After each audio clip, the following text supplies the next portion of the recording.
আসসালামু আলাইকুম, আমি মোহাম্মদ আলামিন আছি আপনাদের সাথে। আমি এই মুহূর্তে রয়েছি আগারগাঁও তালতলা মিজান ভাইয়ের ভাতের হোটেলে।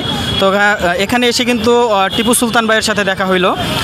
তিনি এতক্ষণ এখানকার সার্বিক যে পরিস্থিতি বা এখানকার যে মিজান ভাইয়ের যে হোটেলের পরিস্থিতি কিন্তু আসলে আমাদেরকে জানানোর চেষ্টা করেছেন। তাছাড়া টিপু সুলতান ভাইয়ের যে লেখা বইগুলো বা যে বইগুলো এটার প্রচারণাও কিন্তু এখানে চালাচ্ছেন। তার ধারাবাহিকতায় সে যে বইগুলো বিক্রি করছেন, এই বই যদি কেউ কিনে নেন তার পাশাপাশি কিন্তু এখানকার একটা খাবার হোটেলের টিকিট তিনি দিচ্ছেন। আসলে এখন ভাইয়ের কাছ থেকে জানতে চাইবো আসলে এখানকার পরিস্থিতিটা যদি আমাদেরকে একটু সংক্ষেপে বলতো।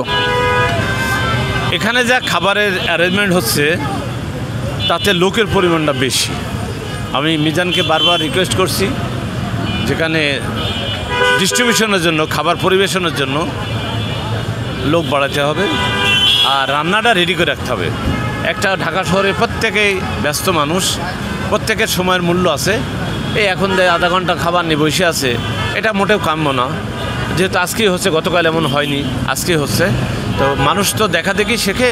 মিজান একা মানুষ, সে হয়তো প্রথমে 3 কেজি চাল রান্না করতো, আজকে হয়তো বা 100 কেজির কাছে চলে যাচ্ছে। এই যে পরিমাণটা বাড়ছে, সেই পরিমাণ বাড়ার সাথে সাথে মিজানেরও অভিজ্ঞতা হচ্ছে।